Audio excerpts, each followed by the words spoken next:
कांग्रेस के साथ ही साथ भारतीय जनता पार्टी ने भी अपने स्टार प्रचारकों को मैदान में उतार दिया है प्रचार के लिए। और इस कड़ी में आज 21 तारीख को उत्तर प्रदेश के मुख्यमंत्री योगी आदित्यनाथ चुनाव प्रचार के लिए यहाँ आए हुए हैं। उनकी छत्तीसगढ़ में 3 जगह जनसभा होनी है। पहली जनसभा उनकी राजनांदगांव के कुमरदा गांव में हो चुकी है लगभग 11 बजे से 12 बजे के आसपास। और उसके बाद दोपहर की जो सभा है वो कोरबा की चल रही है। और कोरबा में जनसभा को संबोधित करने के बाद वो बिलासपुर की जनसभा के लिए निकलेंगे। जहां हम तीनों की बात करें तो राजनांदगांव में जहाँ के मुख्यमंत्री भूपेश बघेल और संतोष पांडे हैं, और कवर्धा में उनकी सभा होनी है। उसके अलावा कवर्धा में सभा हो चुकी है, उसके बाद ये अभी उनकी सभा जो है कोरबा में चल रही है, जहां पर सरोज पांडे जो कि ज्योत्सना महंत के खिलाफ चुनाव लड़ रही है भारतीय जनता पार्टी के टिकट पर, और पहली बार वो कोरबा से लड़ रही हैं। उनके पक्ष में प्रचार प्रसार के लिए महंत आदित्यनाथ योगी आए हुए हैं। योगी आदित्यनाथ चुनाव प्रचार के लिए, और शाम को बिलासपुर में बेलतरा में वो एक और चुनावी सभा को संबोधित करेंगे। और उसके बाद एक और कल 22 तारीख को 2 बड़े नेता भारतीय जनता पार्टी के जेपी नड्डा और अमित शाह जो कि केंद्रीय गृह मंत्री हैं वो स्वयं आ रहे हैं छत्तीसगढ़, और जेपी नड्डा भी। जो अब तक की जानकारी हमारे पास मिली है वो ये है कि जेपी नड्डा जो कि राष्ट्रीय अध्यक्ष हैं वो लोरमी, भिलाई, शंखपुरी और धरसीवां 4 जगह पर वो भारतीय जनता पार्टी के पक्ष में चुनाव प्रचार करेंगे। वहीं पर देखा जाए अमित शाह की बात करें तो अमित शाह कांकेर में जनसभा को संबोधित करेंगे। कांकेर में धीरेश ठाकुर और भोजराज नाग भारतीय जनता पार्टी के उनके पक्ष में यहाँ पर 26 तारीख को मतदान होना है।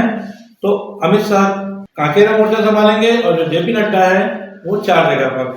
और इसके बाद का भी एक प्रोग्राम है, वो ये है कि इसके बाद 26 तारीख से पहले 26 तारीख जबकि दूसरे चरण का मतदान होना है, तो छत्तीसगढ़ में प्रधानमंत्री नरेंद्र मोदी स्वयं 24 या 25 को दौरा कर सकते हैं। और जो भी तक जानकारी भाजपा के सूत्रों से मिल रही है वो ये है कि धमतरी और राजनांदगांव में प्रधानमंत्री नरेंद्र मोदी की जनसभा की तैयारियां चल रही हैं, और यहाँ पर वो आम जनता को संबोधित करके भारतीय जनता पार्टी के लिए वोट मांगेंगे और लगातार तीसरी बार भारतीय जनता पार्टी की सरकार बनाने के लिए आम जनता को आह्वान करेंगे। हालांकि इसके बाद भी क्योंकि तीसरे चरण का मतदान है जब वो 7 मई को होना है, उसके बाद संदेह बहुत सारे स्टार प्रचारक आएंगे, उसको सबसे निगाह रहेगी। आज जो कि योगी आदित्यनाथ की जो सभा हुई है उस पे हम एक रिपोर्ट आपके सामने रख रहे हैं। देखिए ये रिपोर्ट हमारी। छत्तीसगढ़ के अपने बान भाइयों के साथ आज चुनावी सभाओं के माध्यम से संवाद बनाने का अवसर प्राप्त होगा, तो स्वाभाविक रूप से जो प्रभु के आगमन पर अभिभूत हो, आनंदित हो, उनसे बढ़िया दूसरा तो नहीं होगा। और इसलिए मैंने कहा छत्तीसगढ़िया तो सबसे बढ़िया। बहनों और भाइयों, छत्तीसगढ़ अपनी पहचान आज से नहीं हजारों वर्षों से अपनी इस विरासत का संरक्षण करती आ रही है।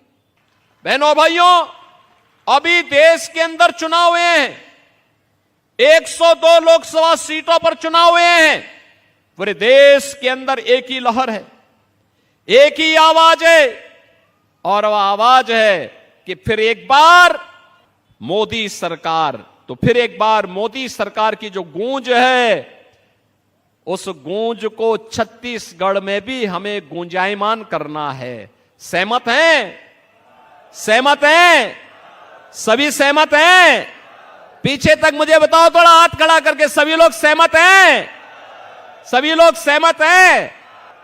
बहनों और भाइयों, आप सबसे मेरी अपील है, कमल चुनाव चिन्ह पर भारी बहुमत से विजयी बनाने का आप कार्य करेंगे। आप सब मेरे साथ बोलेंगे, भारत माता की, भारत माता की, भारत माता की।